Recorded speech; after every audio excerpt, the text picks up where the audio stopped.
고린도후서 13장 11절 말씀입니다. 우리 찾으셨으면 우리 한 구절 같이 함께 읽겠습니다. 시작. 끝으로 형제들아 잘 있으라. 완전하게 되며 위로를 받으며 한 마음이 되며 평안히 지낼지어다.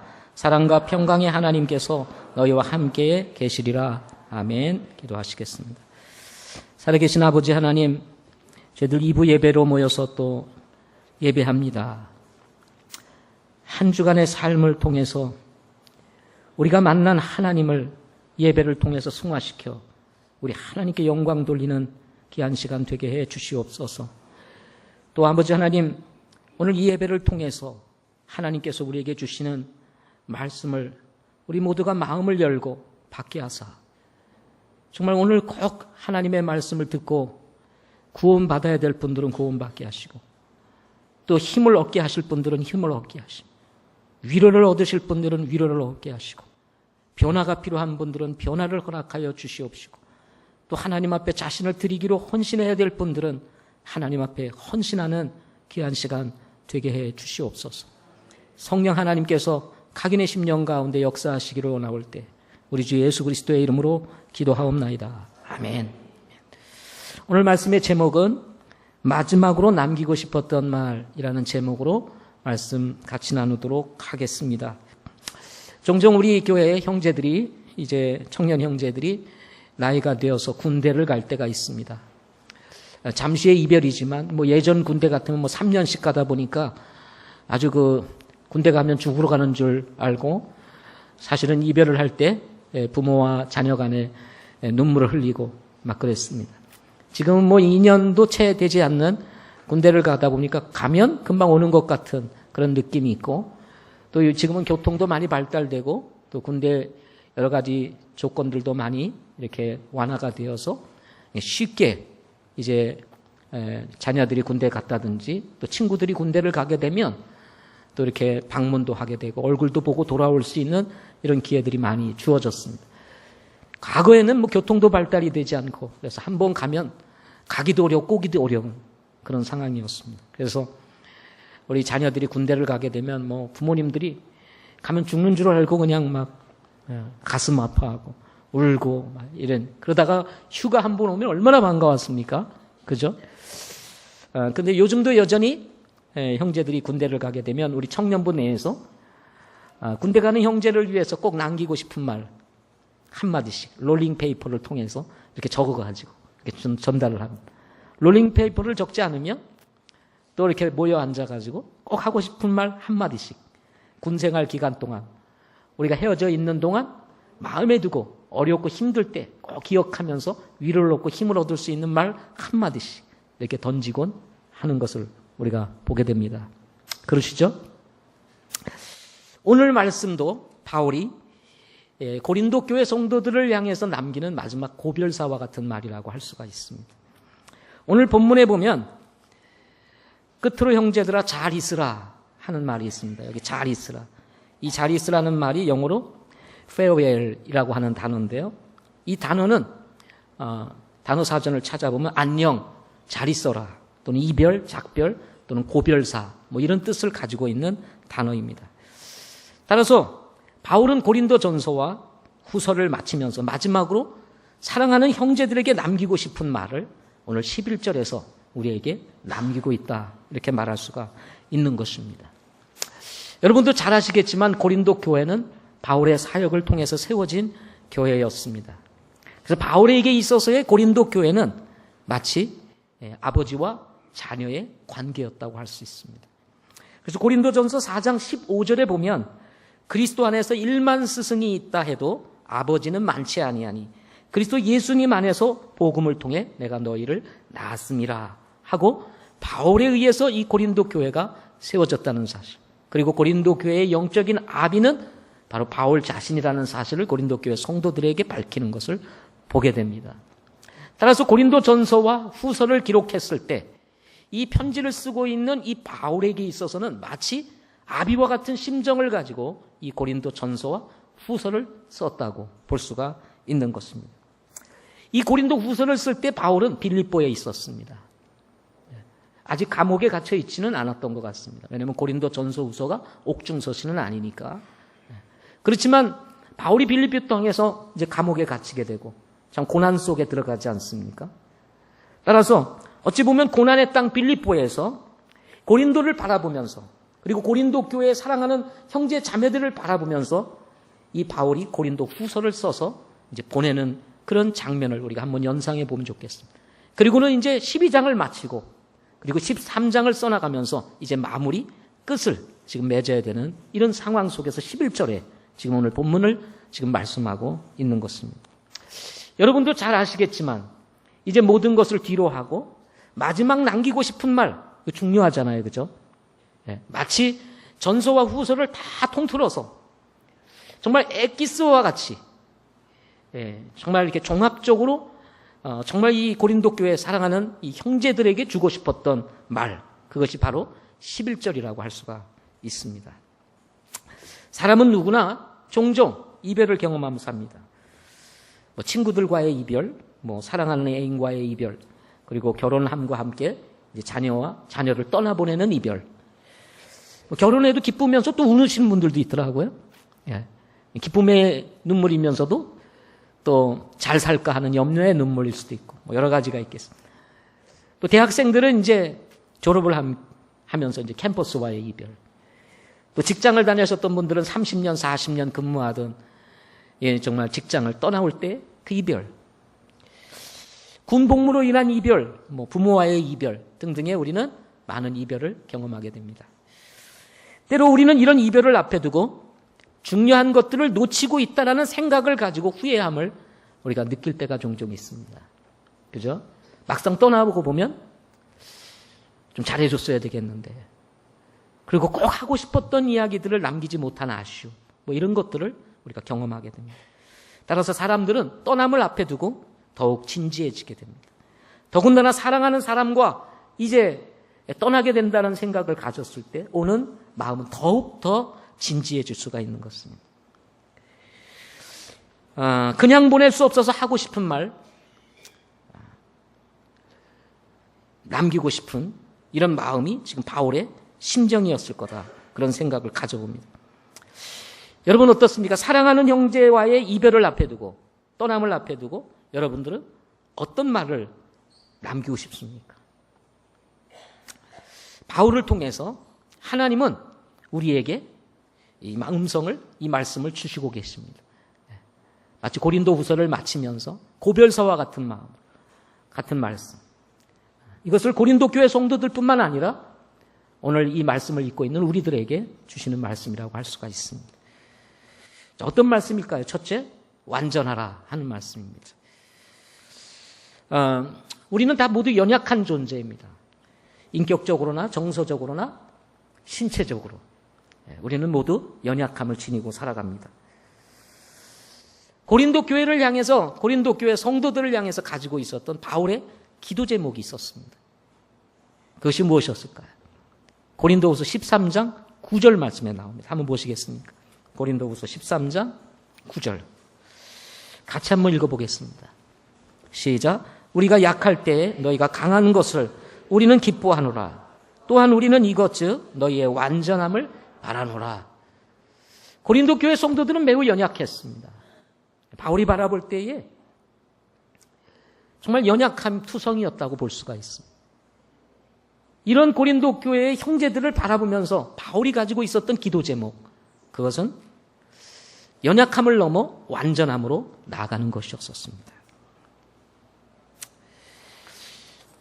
우리는 나름대로 부족함이 없다고 생각하며 살 수 있을지도 모르겠습니다. 또 우리는 지혜롭고 또 잘났다고 생각할 수도 있습니다. 그러나 살다가 보면 우리가 느끼는 한계에 부딪힐 때, 인간은 한없이 연약한 존재이구나 하는 것을 깨닫게 되는 것입니다. 바울같이 위대한 사도에게도 약함이 있었습니다. 그래서 그는 이 완전하라고 하는 말을 주기 전에 고린도후서 12장에서 자신에게 육체의 가시가 있다 하고 고백을 합니다. 그 뛰어난 사도 바울에게도 육체의 가시가 있었습니다. 그것이 무엇인지는 정확하게 알 수가 없습니다. 어떤 사람들은 이 사도 바울에게 간질이 있었다고 말을 하는 분도 있습니다. 또 사도 바울은 눈이 어두웠습니다. 다메섹 도상에서 환상 중에 나타났던 주님을 본 후에 비닐의 껍질이 열리면서 눈을 뜨기는 했지만 그 이후로 눈이 매우 나빠졌습니다.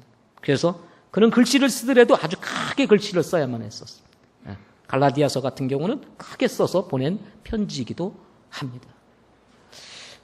뭐 이런저런 설들이 있지만 어쨌든 바울은 남들이 가지고 있지 않았던 육체의 가시가 있었습니다. 그것이 사역을 하는 데 있어서 너무나 어려움이 있었기에 그는 3번 하나님 앞에 나아가 간구를 합니다. 고린도서 12장 8절에 보면 하나님 앞에 나아가 3번 간구를 했다. 바울 정도의 기도를 하면 하나님이 3번이 아니라 그냥 1번 기도하면 들어주셔야 되지 않겠어요? 그죠? 바울처럼 주님을 사랑하고 주님 앞에 쓰임을 받는 이 사도 바울의 연약함을 싹 고치셔가지고 마음껏 사역을 할 수 있는 기회를 열어주셔야 되는데 하나님이 듣지 않으십니다. 그리고는 말씀하시기를 내 은혜가 내게 족하도다. 이 사실을 통해서 바울이 깨닫는 게 있었습니다. 그게 뭐냐면 사람은 약한 가운데 강한 자가 될 수 있구나 하는 것이었습니다. 바울뿐만 아니었습니다. 이스라엘의 위대한 영도자였던 지도자였던 이 모세에게도 어려움이 있었습니다. 300에서 600만의 대민족을 이끌고 출애굽하여 홍해를 건너 가나안 땅에 들어가게 인도했던 그 모세, 얼마나 위대한 지도자였습니까? 그럼에도 불구하고 모세에게도 약함이 있었습니다. 출애굽기 4장 10절에 보면 모세가 주께 아뢰되 오 내 주여 나는 말에 능하지 못하나이다. 지금까지도 그러하였고 주께서 주의 종에게 말씀하신 이후에도 그러하오니 나는 말이 느리고 혀가 둔하나이다. 모세는 말을 잘 못했어요. 말을 못하는 사람들이 가지고 있는 특징이 하나 있습니다. 그래서 사람 앞에 쓰는 것이 두려웠다는 거예요. 그죠? 그래서 모세를 불러 이스라엘 백성들을 인도하도록 하나님이 맡기실 때 모세는 나는 적합한 사람이 아니오니 다른 사람 택하세요. 이렇게 지금 말하고 있는 것입니다. 이것이 사람입니다. 다윗도 마찬가지입니다. 위대한 용장 다윗. 골리앗을 한 방에 무너뜨렸던 용맹한 다윗. 그러나 다윗이 완전하지만은 아니었습니다. 사무엘하 11장 12절에 보면 저녁 때에 다윗이 자기 침상에서 일어나 왕의 집 지붕 위에서 거닐다가 한 여인이 목욕하는 것을 지붕에서 보았는데 그 여인이 보기에 매우 아름다움으로 갑자기 이 마음속에 욕심이 생겨 저 여인을 취하야겠다 생각해서 불러다가 어떻게 하죠? 자기 여자로 만들지요. 그래서 이 다윗에게는 이 눈이 약했어요. 아름다운 여자만 보면 맥을 못 추는 남자였습니다. 그래서 여러분 혹시 좀 고층에 살고 계시는 분들 창문 쳐다보는 일 주의하시기를 바랍니다. 혹시나 아름다운 여인이 보이거든 눈을 딱 가리시기를 바랍니다. 또 혹시나 이런 분들 있어요. 다윗도 그랬는데 그러면서 안일을 하면서 또 사람은 이렇게 완전할 것 같아도 연약한 부분들이 다 있기 마련입니다. 우리가 하나님의 은혜로 예수 믿고 구원받았습니다. 여러분 구원 받으셨습니까? 네. 하나님의 자녀가 되었습니다. 하나님께서 은혜로 저희들 거듭나게 해주시고 모든 죄 사하시고 우리를 의롭다 칭해 주셨습니다. 그리고 거룩하신 성령 하나님이 우리 안에 내주하고 계십니다. 그러나 우리가 거듭났다 할지라도 여전히 우리에게는 연약함이 존재한다는 것입니다. 고린도 교회를 보십시오. 그들은 분명 구원받은 사람들이었습니다. 교회를 구성하고 있는 하나님의 사람들이었어요. 그럼에도 불구하고 그들에겐 다툼이 있었습니다. 분열이 있었습니다. 그리고 법정 소송이 있었습니다. 자신들이 가지고 있는 문제를 해결할 수 없어서 세상의 법에 요청함으로 인해서 부끄러움을 당하게 되는 이런 참 가슴 아픈 사연을 가지고 있는 교회가 고린도 교회였습니다. 이혼을 서슴지 않았습니다. 여인들의 옷차림에 문제가 있었고 주의 만찬에 대해서 그들은 무질서하게 먹고 마심으로 어떤 사람은 병이 들거나 어떤 사람은 주의 만찬을 제대로 잘못함으로 인해서 목숨을 잃어버리게 되는 일들도 있었다고 고린도 전서에 기록하고 있습니다. 도덕적으로 매우 무질서했습니다. 은사 문제도 심각했습니다. 그래서 은사 문제에 가장 특별하게 대두되고 있는 것이 바로 고린도전서 아닙니까? 신비주의가 들어오고요. 뿐만 아닙니다. 우리 성경에서 우리가 가지고 있는 가장 중요한 교리적 핵심이 성도들의 부활입니다. 이 부활의 문제에 있어서도 그들은 문제를 가지고 있었습니다. 있어서는 안 되는 문제들이 교회 안에 산적해 있었던 것을 우리는 고린도 전서를 통해서 배우게 됩니다.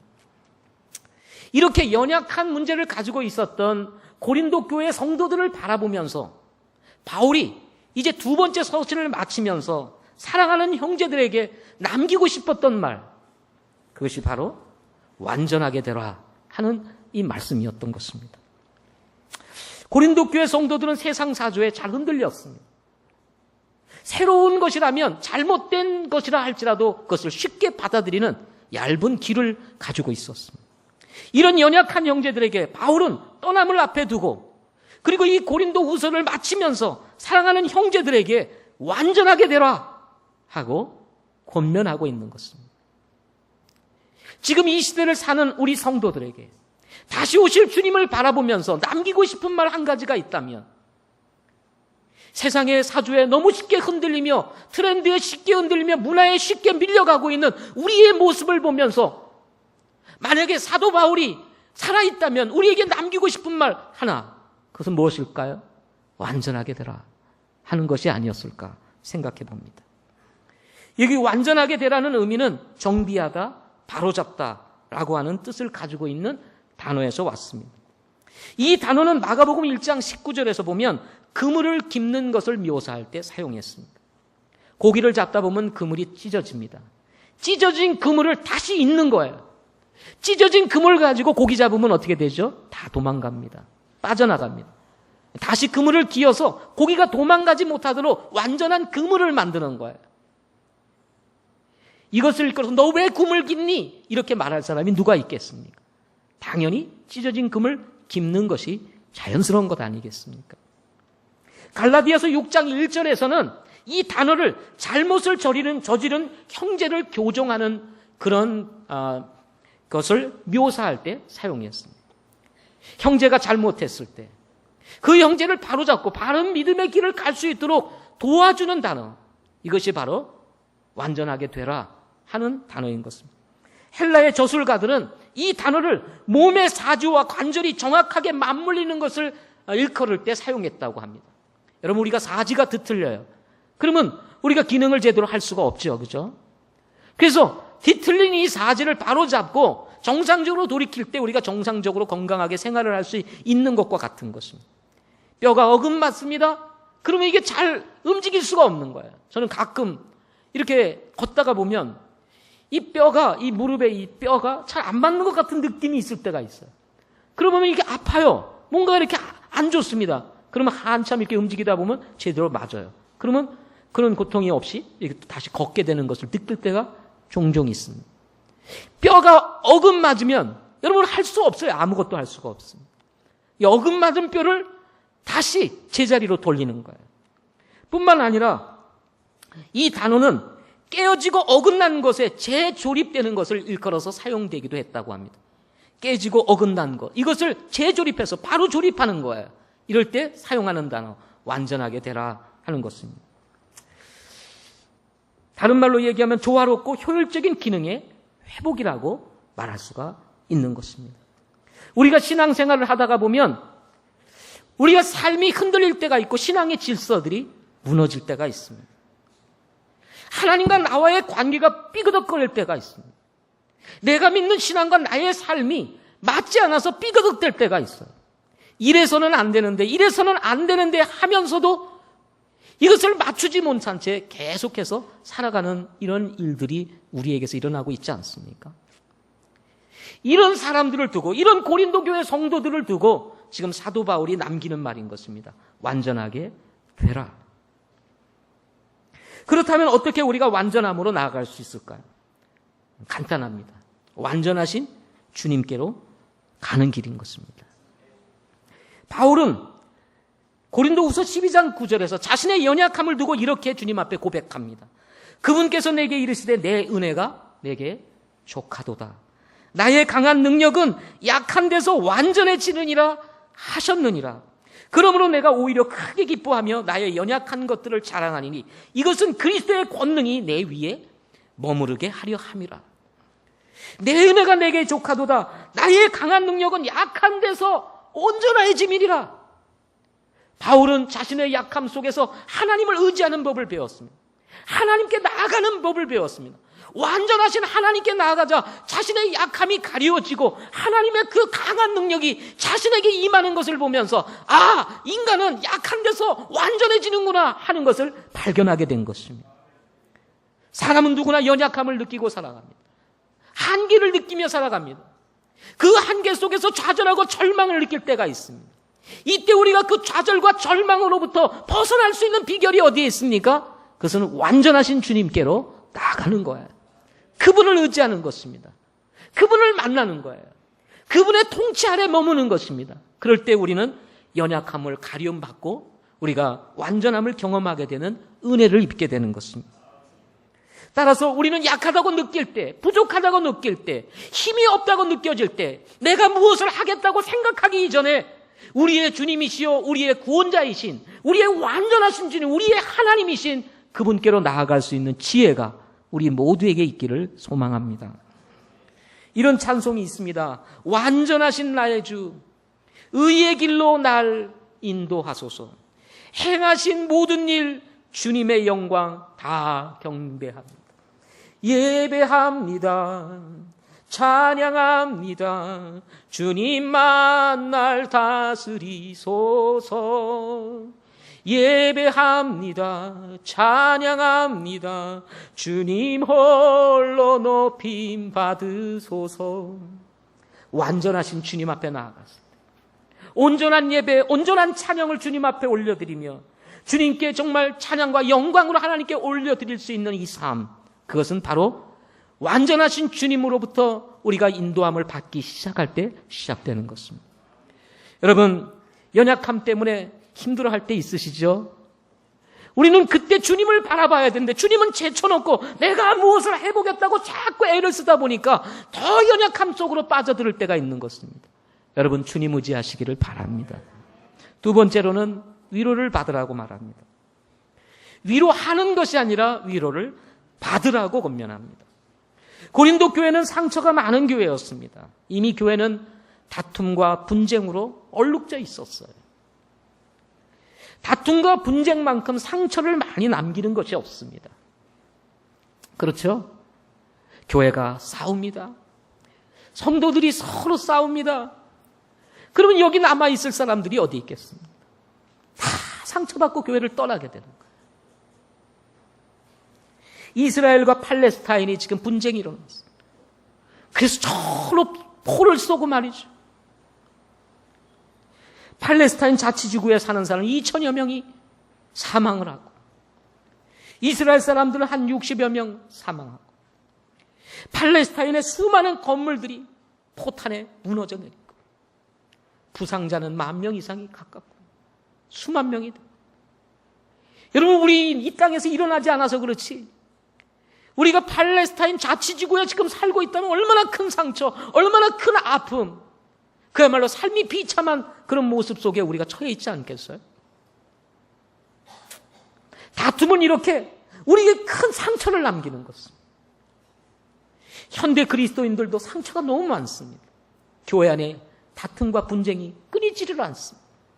어느 교회가 싸우더라, 어느 교회가 법정 싸움을 싸우더라, 인터넷을 통해서, 유튜브를 통해서 다툼의 현장을 그대로 다 보여주는 이런 영상들이 드러나면서 그걸 보고 있는 성도들도 상처를 받고 그 안에 있는 성도들도 상처를 받고 갈 곳 없어서 이제는 헤매다가 아예 신앙을 떠나고 천주교로 가버리는 이런 일들도 일어나고 있는 것이 지금 오늘의 우리 한국 교회의 현실입니다. 너무 상처가 많습니다. 교회가 너무 분쟁이 많습니다. 이기주기가 교회에 들어와서 서로 양보하지 않습니다. 자기 주장을 하고 서로 마음을 내려놓지를 않습니다. 자그마한 일로 싸움합니다. 씨름합니다. 다툽니다. 이것이 지금 오늘날 한국 교회의 모습이 되어버리고 말았습니다. 교회를 떠나는 사람들을 물어보게 하면 다 상처가 많았어. 교회의 상처를 받아서 떠난다고 이렇게들 지금 얘기를 하고 있어. 저는 우리 교회가 이런 교회가 되지 않았으면 좋겠습니다. 여러분, 연약하지 않은 사람이 어디 있겠습니까? 문제 없는 사람이 어디 있겠습니까? 우리 교회도 문제를 일으키려면 얼마든지 일으킬 수 있는 요소들이 아주 많습니다. 성경에 문제 있다고 문제를 일으키라는 말이 어디 있습니까? 그리스도 안에서 사랑으로 허물을 덮으라고 말하고 있지 않습니까? 부족하면 덮으시기를 바랍니다. 아멘. 상처를 내는 성도가 아니라 상처를 덮는 성도, 싸매는 성도가 될 때 여러분, 그 교회는 건강한 교회가 될 수가 있는 것입니다. 현대인들도 상처가 많습니다. 가정이 조용할 날이 없기 때문입니다. 지난 금요일 날 저희 살고 있는 이 빌라 건물에서 어느 집인지는 알 수 없지만 한 집의 가장 되시는 분이 이 감정을 억제하지 못해서 막 소리를 지르는 것들을 들었습니다. 저는 바깥에서 싸우는 줄 알았어요. 우리 앞에 공원이라 가끔 싸우는 사람들이 와가지고 술 한잔하고 저는 막 듣기 아주 민망할 정도의 그런 막 욕설을 내보면서 싸우는 경우들이 종종 있습니다. 바깥에서 싸우는 줄 알았더니 그게 아니라 집에서 싸우는 거예요. 조금 있더니 와장창 뭐 으악 하더니 또 와장창 막. 이것을 보는 자녀들의 마음이 어떨까? 그것을 경험하고 있는 아내의 마음, 또 소리를 지고 물건을 파손하는 이 남편의 마음, 다 상처를 받지 않겠나, 그런 생각을 가져봤습니다. 저는 인생을 살면서 이 상처라고 하는 것은 자칫 대물림이 되기 쉽다 하는 생각을 갖습니다. 상처가 있는 사람이 또 상처를 내고 또 상처를 받은 사람이 또 상처를 주는 이런 일들이 반복이 되는 것입니다. 성이 상품화되고 있는, 그리고 오락화되고 있는 이런 시대에 우리가 살고 있습니다. 만남과 헤어짐 사이에서 우리의 자녀들, 우리의 소중한 젊은이들이 상처를 받고 있어요. 순결은 기대하기 어려운 시대에 우리가 살고 있습니다. 아니, 교회를 다니는 사람들조차도 이미 눈에 보이는 어떤 삶의 현장들, 그리고 사람들, 청소년들의, 청년들의 삶의 형태들이 이미 너무나 자연스럽게 이루어지고 있는 이런 시대에 살다 보니까 예수를 믿는다 할지라도 순결을 지키고 자신을 지킨다는 것 자체가 이것은 과거의 이야기처럼 이렇게 받아들여지는 이런 시대에 우리가 살고 있는 것입니다. 교회에 나온다고 안심해서는 안 됩니다. 교회를 나오니까 뭐 잘 살겠지, 문제 없겠지, 이것이 우리의 바람이겠지만 현실은 그렇지 않을 수 있다는 것입니다.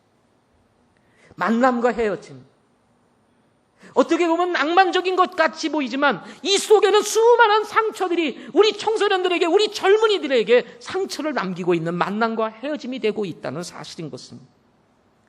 저는 가끔 이런 생각을 가지게 될 때가 있어요. 우리 자녀들, 우리 청소년들 어떻게 하나? 대책이 없어. 어떻게 하나? 어떻게? 이 흐름을 막을 길이 없다는 거예요. 이런 속에서 상처를 받고 있는 우리 수많은 젊은이들, 우리 아이들. 집사님 가정이 개학을 하기 전 아이들을 데리고 놀이공원에 갔다고 합니다. 야간 개정을 해서 늦은 시간 자녀들과 함께 즐거운 시간을 가지고자 그곳에서 즐기고 있는데, 이 놀이공원에서 펼치는 퍼레이드가 막 이제 거리를 메우면서 무희들과 함께 이렇게 등장을 하게 되는데, 마스크도 쓰고 깃발도 들고 막 이러면서 오지 않습니까? 여러분 가보셨으니까 아시잖아요. 한참 구경을 하는데, 이 퍼레이드를 하는데 깃발들을 이렇게 보니까 전부 깃발들이 대부분 사탄을 상징하는 호루스의 눈들로 가득 차 있더라는 겁니다. 깜짝 놀랐대요. 아니, 어린이 놀이공원에서 놀러온 사람들을 향하여 퍼레이드를 펼치고 있는데 사탄을 상징하는 호루스의 눈으로 가득 찬 영상들로 깃발을 만들어서 퍼레이드를 하는 것을 보고 깜짝 놀랐어요. 저게 무슨 뭘까? 눈 하나같이 이렇게 딱 있으니까 무슨 뭐 재미삼아 저러는가 보다, 이렇게 사람들은 생각하겠지만, 여러분, 우리 그리스도인들은 이미 알 사람들을 다 알고 있는 그런 사탄을 상징하는 눈 아닙니까? 그래서 참 마음이 그런데 불꽃놀이를 한대요. 불꽃놀이는 마지막으로 하잖아요. 그래서 저것만 보고 가자. 그래서 이제 아이들과 시간을 길려가지고 기다려가지고 이제 불꽃놀이를 레이저 쇼와 함께 팍 하는데 이게 웬걸? 거기에는 일루미나트와 프리메이슨을 상징하는 이 피라밋이 형상화되면서 또 불꽃놀이가 팍 펼쳐지는 걸 보면서 야, 이제는 도대체 안 되겠다. 그래서 불꽃놀이가 끝나기 전에 그냥 나와버렸다고 합니다. 이제는 놀이공원도 마음 놓고 갈 수 없는 이런 시대에 우리가 살고 있습니다. 이런 세상에서 살아가는 성도들, 바른 믿음과 신앙 가운데서 이 영적인 싸움을 싸우며 살아가는 우리 성도들, 신앙의 외로운 전선에서 정말 우리 믿음을 지키기 위해서 고분분투하며 살아가는 우리 사랑하는 성도들에게 정말 우리에게 필요한 것이 무엇이었을까? 바울이 남기고 싶었던 말, 그것이 무엇이었을까요? 위로받으라 하는 것이었습니다. 여기 위로를 받으라는 말은 파라칼레이스테라고 하는 헬라어 단어입니다. 이 파라칼레이스테라고 하는 단어는 파라칼레오라는 말에서 왔습니다. 이 말은 위로하다, 권면하다라고 하는 말인데요. 이 단어와 같은 어원을 가진 단어가 파라클레토스라고 하는 단어가 있습니다. 이 파라클레토스라고 하는 이 단어가 어떤 의미를 가지고 있냐면 보혜사, 위로자. 위로자가 누구죠? 보혜사가 누구죠? 성령님. 보혜사 성령님에 대해서 얘기할 때 파라클레토스라고 이야기를 하는 것입니다. 바울은 앞서 고린도후서 1장 3절에서 찬송하리로다. 그는 모든 위로의 하나님이시로다. 하나님은 위로의 하나님이시라고 바울은 1장 3절에서 이야기를 하고 있습니다. 위로의 주체는 사람이 아닙니다. 위로의 주체는 넉넉한 물질이 아닙니다. 위로의 주체는 좀 더 편리한 환경이 아니라 위로의 주체는 바로 성령님이신 것입니다. 이 성령님은 우리 곁에 계신 분이라는 뜻을 가지고 있습니다. 우리의 곁에 계신 분, 우리 안에 계신 분, 우리를 떠나지 아니하고 우리의 삶과 함께 계시는 분, 이 성령님만이 우리를 위로할 수 있는 분이시라고 성경은 말하고 있는 것입니다. 따라서 바울은 이 고린도 교회 성도들을 향해서 말하기를 위로받으라 이렇게 말씀하고 있는 것입니다. 바울은 위로자 성령님을 두고 로마서 8장 26절과 27절에서 이렇게 이야기를 합니다. 이와 같이 성령께서 우리의 연약함을 도우시나니. 성령님은 우리의 뭐를 도우세요? 연약함을 도우시는 분입니다. 약함을 도우시는 분. 우리의 약함을 아시고 그리고 우리를 도우실 수 있는 분이 누굽니까? 바로 성령님이시라고 말합니다. 우리가 마땅히 기도할 바를 알지 못하나 성령님께서 말로 할 수 없는 신음으로 친히 우리를 위해 중보하시느니라. 때때로 우리는 너무 힘들고 어려워서, 아니 무지해서 뭘 기도할지도 알지 못한 채 살아갈 때가 있습니다. 그럴 때라도 우리 성령께서는 말로 할 수 없는 신음으로 친히 우리를 위해서 간구하시는 분이라고 바울은 말하고 있습니다. 마음을 살피시는 분께서 성령의 생각이 무엇인지 아시나니 이는 그분께서 하나님의 뜻대로 성도들을 위하여 중보하시기 때문이리라. 여러분 기억하십시오. 오늘도 아무 사고 없이 무사히 오늘 하루를 지낸다고 한다면 그것은 성령님이 우리를 위해서 중보하시고 계시기 때문이라고. 어떤 분들은 이런 생각을 가지고 내가 이렇게 살면 하나님이 날 징계하실 텐데 왜 내가 이렇게 안전하지? 여러분, 하나님 성령에서 중보하셔서 하나님이 참고 기다리고 계시는 거예요. 그것도 모르고 계속해서 여러분 그릇된 길을 가다가는 하나님이 한 번 빵 때리면 여러분 그때 넘어지게 되고 쓰러지게 되는 것입니다. 그러기 전에 여러분 일어나시기를 바랍니다. 시편을 읽다가 보면 아삽이라고 하는 사람이 나옵니다. 다윗과 함께 시편을 기록했던 사람 중에 한 사람이 아삽이라는 사람. 이 아삽이라는 사람이 시편 77편 2절에서 이렇게 얘기를 합니다. 내 고난의 날에 내가 주를 찾았나니 나는 나의 아픈 상처가 밤에 생기고 멈추지 아니하며 내 혼이 위로받기를 거절하였도다. 고난의 날에 주님을 찾았어요. 주님을 찾았음에도 불구하고 자신의 아픈 상처, 조용한 밤, 침묵의 밤, 아무도 기식하지 않은 밤, 계속되는 상처가 멈추지 않으므로 끊임없는 고통이 자신에게 밀려올 때 그것이 너무나 힘들고 어려워 위로받기조차 거절했다고 얘기를 합니다. 아삽은 이 시편에서 하나님을 기억하고도 괴로워서 하소연함에 내 영이 짓눌리고 말도 할 수 없다라고 그렇게 고백을 합니다. 얼마나 힘들고 고통스러우면 주님을 기억하면서도 괴로워하고 하소연함에 내 영이 짓눌려 말도 할 수 없을 정도로 심한 고통이 그에게 있다고 얘기를 합니다.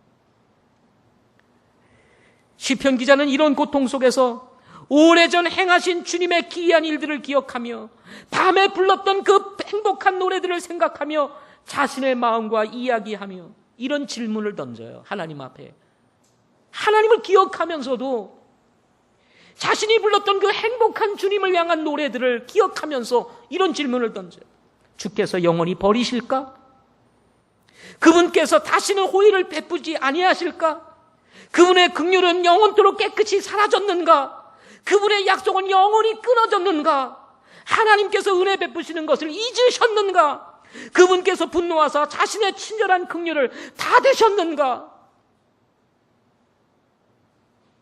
고통 중에 있음에도 잠잠하시는 주님을 바라보면서 주님을 기억하면서도 주님에 대한 은혜, 주님에 대한 긍휼에 대한 의심이 이 아삽의 마음을 뒤엎습니다. 질문을 던지는 것. 친절한 긍휼을 닫으셨는가? 은혜를 베푸시는 것을 잊으셨는가? 우리는 종종 이런 질문을 동일하게 하나님을 향해서 던질 때가 있죠. 고통이 그치지 않고 어려움이 반복되는 이 상황을 만날 때 우리는 동일하게 이런 질문을 던진다는 말이에요. 이해할 수 없는 상황 속에서 시편 기자가 이런 질문을 던지다가 깨닫게 되는 것이 한 가지 있었습니다. 그것이 뭐냐면 이것이 나의 연약함이로다 하는 것이었어요. 시편 77편 10절 말씀에 보면 아삽이 그렇게 얘기를 해요. 이것이 나의 연약함이다. 인간이 가지고 있는 연약함 중에 하나가 뭐냐면 좋을 때는 할렐루야 하다가 어려움이 찾아오면 주님 정말 당신이 나를 사랑하시나이까 하고 던지는 것이 이것이 우리가 가지고 있는 연약함이라는 거예요. 좋을 때는 하나님의 은혜로 이렇게 됐습니다. 조금 어려우면 언제 그랬는가 싶어가지고 주님 정말 이러실 수 있어요? 내가 이렇게 했는데 이러실 수 있어요? 하고 의심의 질문을 던진다는 것입니다. 이거를 깨닫는 거야. 이것이 인간이 가지고 있는 연약함이구나. 그래서 이 아삽이 마음을 돌이켜 이렇게 고백을 합니다. 내가 지극히 높이신 이의 오른손에 여러 해를 기억하리이다. 내가 주께서 행하신 일들을 옛적에 행하신 일들을 기억하겠나이다. 그리고 말하기를 이렇게 고백합니다. 누가 우리 하나님 같은 분이시랴. 누가 우리 하나님같이 위대하신 하나님이시겠느냐? 여러분, 하나님은 위대하신 분이 있습니다. 잠잠하신 것 같아도 우리의 하나님이십니다.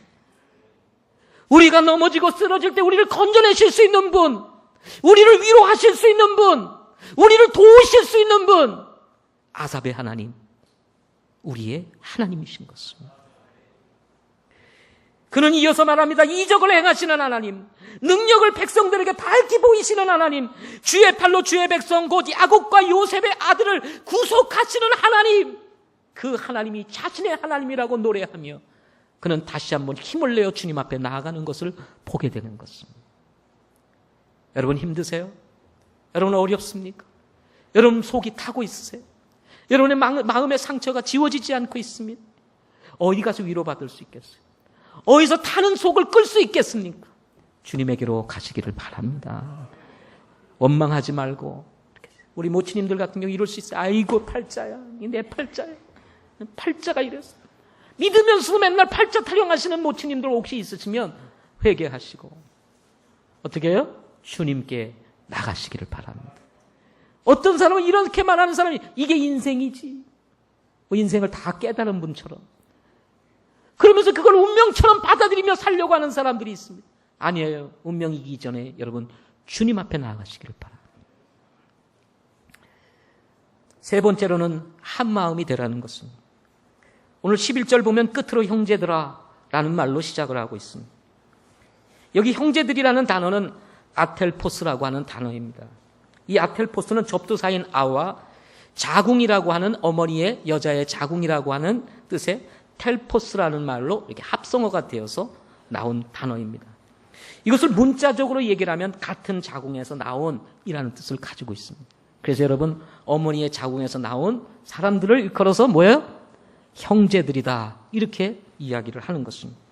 통상 피를 통해서 일체감을 획득한 가족 관계를 사용할 때 이 아텔포스, 형제들아라는 말을 사용하게 되는 것입니다.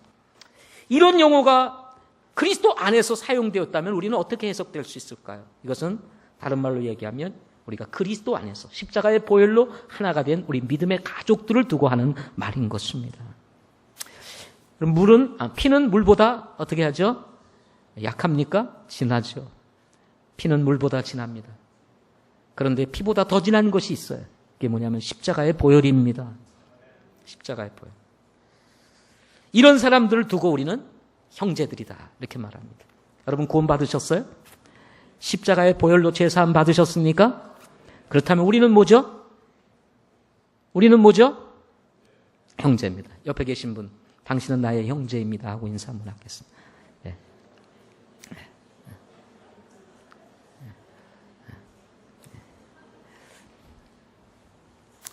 형제들이 너무 조용하시네요. 네.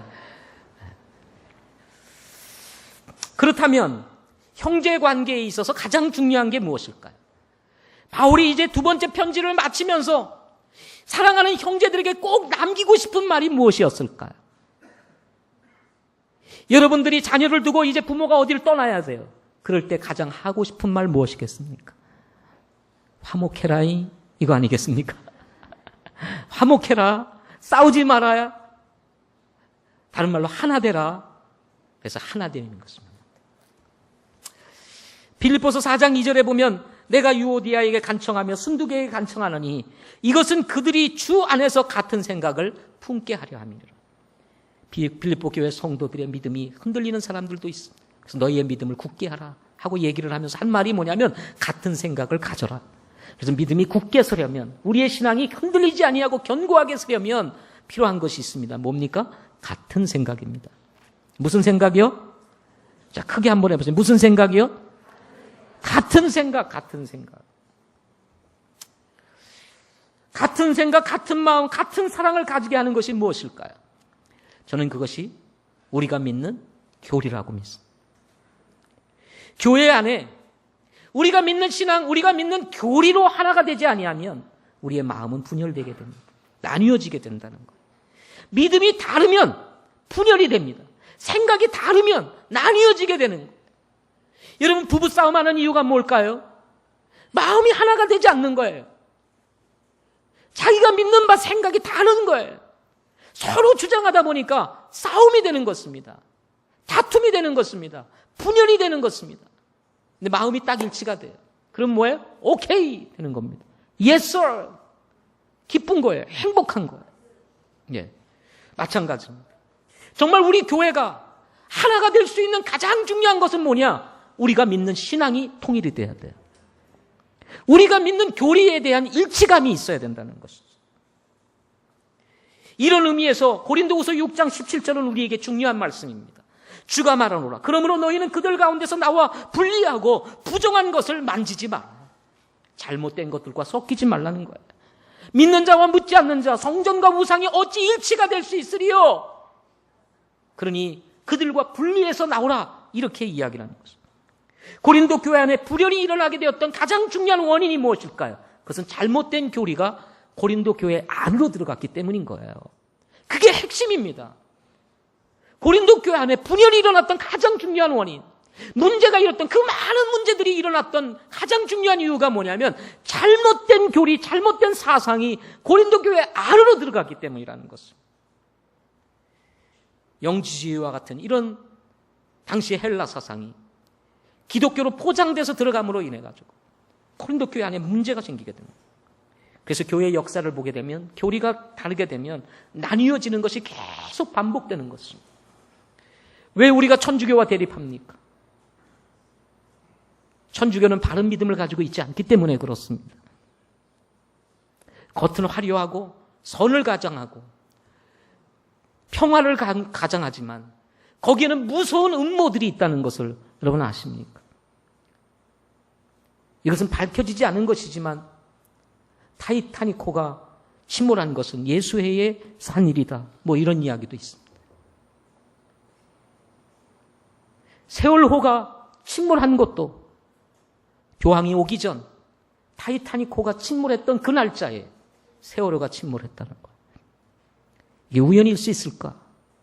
뭐 이런 이야기도 지금 있습니다. 세계를 움직이려고 하는 이런 사람들이 보이지 않게 사인을 주면서 이 세상을 움직여가고 있는 이런 상황 속에 우리가 살고 있습니다. 침투하는 거짓된 진리들, 이단들, 이런 잘못된 사설들이 오늘날 순수한 성도들에게까지 침투함으로 인해서 마음이 나뉘어지게 되고 갈라지게 만드는 이런 일들이 지금 일어나고 있다는 것입니다. 이럴 때 여러분 우리가 하나 될 수 있는 가장 중요한 비결은 우리의 믿음으로 하나가 되어야 된다는 거예요. 우리가 믿는 교리로 하나가 되어야 되는 것입니다. 우리 성서 침례교회도 나누어지고 있습니다. 한국에 200개밖에 안 되는 작은 교회지만은 나뉘어지고 있어요. 왜 나뉘어집니까? 믿음의 변질이 찾아오고 있다. 우리가 가지고 있던 그 순수한 신앙, 성경적인 신앙이 무너지면서 기성교회가 가지고 있었던 이런 잘못된 교리들이 우리 안으로 들어옴으로 인해서 결국은 교회가 변질되게 되므로 이 성서 침례교회도 나뉘어지는 이런 불행한 역사를 지금 우리가 가지고 있는 것입니다. 그것이 교회만의 문제일까요? 우리 교회 안에서도 마찬가지입니다. 언제 어떠한 그릇된 진리들이, 잘못된 거짓 진리들이 교회 안으로 들어와서 여러분의 마음과 우리의 마음을 흐트러 놓을지 우리는 알 수가 없다는 것입니다. 따라서 여러분, 우리가 하나 되고 강한 결속을 이루어 주님 오실 때까지 같은 믿음을 가지며 서로 격려하며 세워가면서 믿음 생활할 수 있는 가장 중요한 비결은 여러분, 우리의 교리를 확실히 믿고 알아야 한다는 거예요. 아멘 좀 하세요. 따라서 성경으로 돌아가야 됩니다. 우리의 기준은 성경입니다. 교리의 기준은 성경입니다. 사람의 생각, 현실, 성장, 대중적인 이해도 물론 중요합니다. 그러나 여러분, 대중적인 이해도가 어떠냐, 그리고 교회의 성장이 어떠냐, 그리고 현실이 어떠냐, 이거보다 더 중요한 것은 성경이 뭐라고 말하느냐는 거예요.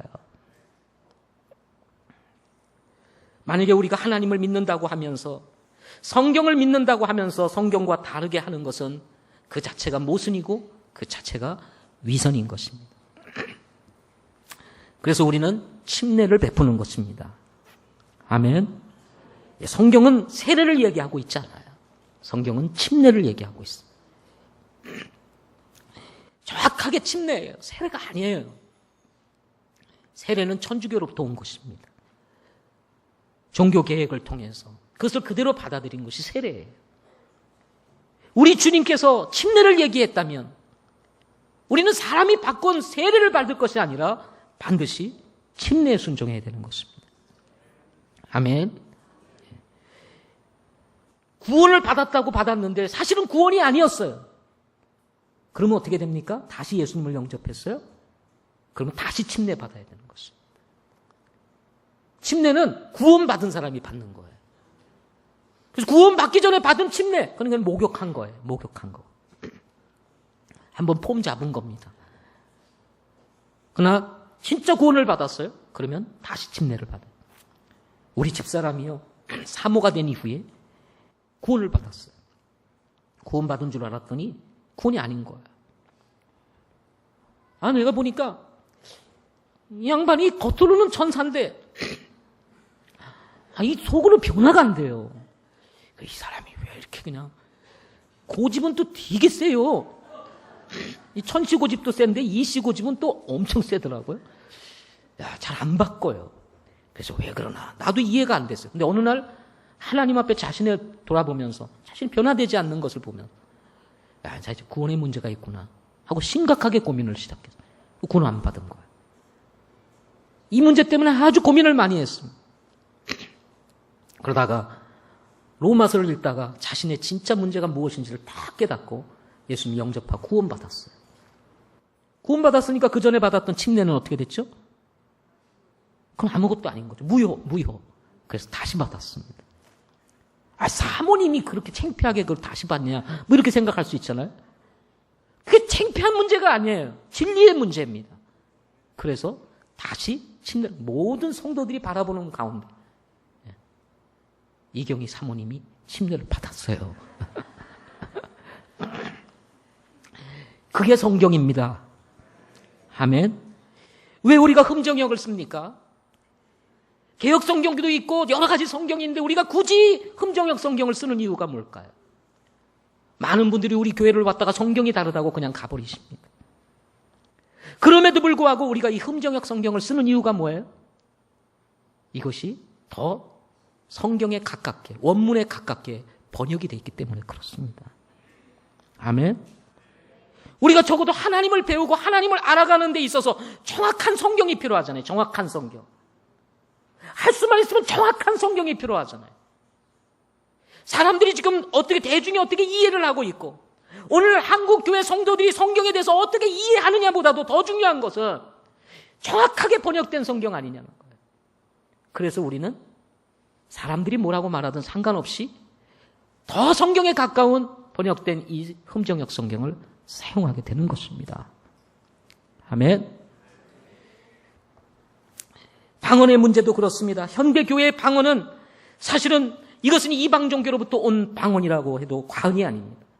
원래 성경에서 말하는 방언은 실제적으로 외국어였습니다. 방언의 첫 출발은 오순절 이후에 시작되었습니다. 오순절 이후에 시작되었을 때 하나님께서 그들에게 방언을 주사 어떻게 했습니까? 사람들이 자기가 살고 있었던 지역에 그 방언으로 들을 수 있었다고 얘기를 하고 있습니다. 우리가 알아들을 수 있는 외국어를 이야기하는 것입니다. 그러나 지금은 우리가 알아들을 수 없는 이상한 말들을 하고 있어요. 이것을 천국 방언이라고 말하는데 저는 천국에서 과연 그런 언어를 쓸까 걱정이 됩니다. 만약에 우리가 천국을 갔는데 지금 오늘날 현대 교인들이 하는 이런 방언으로 우리가 천국에서 말을 한다. 그럼 시끄러워서 어떻게 살까? 그렇게 생각을 합니다. 여러분, 우리 하나님은요 그렇게 무질서하신 분이 아니십니다. 직분의 문제에 있어서 그렇습니다. 우리 교회는 여성들에게는 집사를 죄송하지만 안 줍니다. 평생 나와도 안 드립니다. 왜 그렇습니까? 성경에서 말하는 집사의 직분은 남자에게만 허락하기 때문에 그렇습니다. 한 여자의 남편이어야 하며 라고 정확하게 성경은 이야기하고 있습니다. 오늘날 사람들의 마음을 얻기 위해서 여성들에게도 직분을 줍니다. 믿음이 있는지 없는지 상관없이 연수만 되면 집사의 직분을 줍니다. 오늘날 한국교회의 문제가 뭡니까? 성도들보다도 직분자가 더 많다는 거예요. 형제라는 말, 자매라고 하는 말이 사실 우리가 그리스도 안에서 가장 아름다운 호칭이고 그리고 정말 좋은 성경적인 호칭임에도 불구하고 형제라는 말, 자매라는 말 자체가 교회 안에서 사라졌어요. 나 집사님, 권사님, 무슨 장로님 다 이렇게 불려지고 있어요. 직분 없으면 믿음이 없는 사람, 이제 막 교회 새로 다닌 사람 이렇게 취급되어지는 이러한 현실이 지금 한국교회라고 말할 수 있어요. 이것은 하나님 보실 때 바람직하지 않다는 것입니다. 주의 만찬도 그렇습니다. 만인 제사장직도 마찬가지입니다. 구원도 마찬가지입니다. 교회론에 있어서도 마찬가지고 여러분 우리가 전천년 설이니 뭐 이런 여러 가지 정말 중요한 이런 교리들이 있는데도 불구하고 이런 교리들에 대한 우리가 정리가 잘 안 돼 있으면 우리의 마음이 나뉘어질 수가 있게 되는 것입니다. 교리가 강할 때 강한 결속이 이루어지게 되는 것입니다. 가정에서도 교리가 필요합니다. 아이들에게 컴퓨터는 하루에 몇 시간을 할 것인가? 좀 필요해요. 아니면 일주일에 몇 시간을 하게 할 것인가? 그냥 마음껏 해라. 그것은 아주 위험한 일인 것입니다. 예배는 어떻게 드릴 것인가? 옷은 어떻게 입어야 할 것인가? 어떤 음악을 듣고 부를 것인가? 권위에 대해서는 어떤 태도를 취해야 될 것인가? 물질은 어떻게 써야 되는가? 하는 것에 대한 이 교리가, 가정에 교리가 있어야 돼. 그래야 건강한 가정, 화목한 가정을 세울 수 있게 되는 것입니다. 강한 교리를 가진 교회, 가정이 여러분 하나 되는 가정이 될 수 있고 교회가 될 수가 있는 것입니다. 따라서 여러분, 우리가 목자대학을 통해서 성경을 배우지만 여러분 목자대학을 마치신 분들은 교리반에 들어오셔서 배우실 수 있기를 바랍니다. 네 번째, 마지막으로 평안히 지내라. 고린도는 우상숭배가 심한 곳이었습니다. 성지순례를 해보면 교회가 있던 장소와 우상숭배를 했던 신정과는 아주 밀접해 있었던 것을 저는 직접 가서 목격해 보았습니다. 영지주의의 역습을 받아 혼란에 빠졌던 고린도 교회, 치열한 영적의 전쟁의 한가운데서 온 성도들이 한마음이 되어 믿음을 지키는 것도 어려운데 우상숭배의 영향을 받아 방언과 같은 악습이 교회 안으로 들어오고 영지주의의 그릇된 사상이 교회 안으로 들어오면서 도덕적으로 매우 무질서하게 된 이 고린도 교회, 거기다 다툼과 분열이 일어나는 이런 상황 속에서 고린도 교회에 과연 평안이 있었겠습니까? 평안이 없었습니다. 이런 고린도 교회를 향해서 바울이 남기고 싶었던 마지막 말, 그것은 평안히 지내라. 더 이상 다투지 마라. 더 이상 혈기 부리지 마라. 더 이상 육신적인 생각에 빠지지 마라. 그것은 다 지나갔던 일이고 헛된 것들이야. 이해하고 용납하고 싸매주고 사랑하고 섬겨라. 로마서 8장 6절에 보면 육신적으로 생각하는 것은 사망이요 영적으로 생각하는 것은 생명과 평안이니라 그랬습니다. 그래서 우리에게 필요한 생각, 영적인 생각인 것입니다. 아멘. 영적인 생각, 이게 있어야 평안이 있어야 돼요. 일주일 내내 요것만 생각하시면 평안이 없다니까요. 다시요. 일주일 내내 뭐만 생각하면요? 이것만 생각하는 거예요, 이것만. 오직 돈. 돈이 없어서 그냥. 돈이 없어서. 돈만 있으면. 이 생각에 사로잡혀 있으니 이 안에 평안이 있겠어요? 그게 아니라 일주일 내내 평강의 주인 되시는 주님을 한번 생각해 보세요. 그러면 여러분 마음속에 진짜 여기에 잔잔함을 느끼게 되고 흐트러졌던 많은 것들이 정리가 되면서 여기 정말 회복의 기쁨, 평안의 기쁨을 누릴 수 있는 은혜가 주어지게 되는 것입니다. 요한복음 14장 26절 27절에서 위로자 곧 아버지께서 내 이름으로 보내실 성령님 그분께서 너희에게 모든 것을 가르치시고 내가 너희에게 무엇을 말하였든지 너희가 모든 것을 기억하게 하시리라. 내가 너희에게 평안을 남기노니 곧 나의 평안을 너희에게 주노라. 세상이 주는 것과 달리 내가 너희에게 주노니 너희는 마음의 근심도 말고 두려워하지도 말라. 이 세상이 줄 수 없는 평안을 우리 주님이 우리에게 남기셨다고 말씀하고 있습니다. 남겨놓은 평안, 우리를 위해서 남겨놓은 거예요. 누리셔야죠, 그죠? 아멘. 이걸 주셨는데 우리는 자꾸 엉뚱한 생각을 하다 보니까 이 평안을 잊어버린 때 이 세상에서 요동치는 세상에서 같이 요동을 하고 있는 거예요. 그러니 얼마나 힘들어요, 살기가. 예? 이사야 대언자는 예수님께서 태어나시기 전 700년 전에 태어나실 메시아이신 예수님을 두고 평화의 통치자다 이렇게 말씀합니다. 그래서 여러분, 우리가 평안을 누리려면 예수님의 다스림 안으로 들어가야 합니다. 주님의 주권을 인정해드리고 주님이 뭐라고 말씀하셨는지를 듣고 그 말씀에 순종하기 시작할 때 깨어졌던 평안이 회복되는 은혜가 주어지게 되는 것입니다. 결론적으로 우리는 매우 복잡한 세상에서 살아가고 있습니다. 복잡한 세상에서 세상적으로 하드 트레이닝을 하며 살다가 보니 세상에 대해서는 굉장히 민감한데 영적으로는 우리가 너무 둔감해져 있다는 거야. 여러분, 세상에 살면서 하드 트레이닝 하시죠? 잠도 못 자시면서 얼마나 열심히 사십니까? 그런데 주님을 위해서 우리가 할 수 있는 것은 무엇이 있습니까? 상처를 상처로 여기지 아니하고 정신없이 살아가는 그런 우리의 모습인지도 모르겠습니다. 지금 우리가 어떤 형편에 있는지, 어떤 위치에 있는지, 내 믿음이 어떤 상황에 있는지조차 감도 잡지 못하고 그냥 그런 대로 되는 대로 살아가고 있는지도 모릅니다. 복잡한 고린도 교회를 향해 썼던 두 번째 편지, 이 마지막에서 바울이 남기고 싶었던 말, 그것이 곧 우리를 향한 말이었다는 것입니다. 지금 우리에게 필요한 것이 무엇일까요? 완전함을 향해 나가자. 깨어지고 부서진 것 재조합시켜서 우리의 영적인 삶, 무질서한 삶 바로잡자는 것입니다. 위로를 받자는 것입니다. 세상의 위로가 아니라 위로자이신 성령님, 우리 곁에 계신 그 성령님을 통해서 위로를 받자는 것입니다. 교리로 무장하여 한마음 되자는 것입니다. 잃어버린 평안을 회복하자는 거예요. 옥중에서도 찬양할 수 있는 복을 우리가 가진 사람들로서 여러분, 주님이 남겨놓으셨던 그 평안, 우리가 가지고 사는 기쁨 누리실 수 있기를 바랍니다.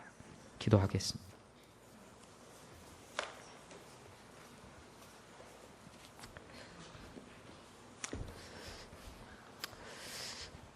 저는 오늘 좀 더 구체적으로 여러분에게 말씀을 드리고 초청하고 싶습니다. 초청이 여러분들에게 부담스러워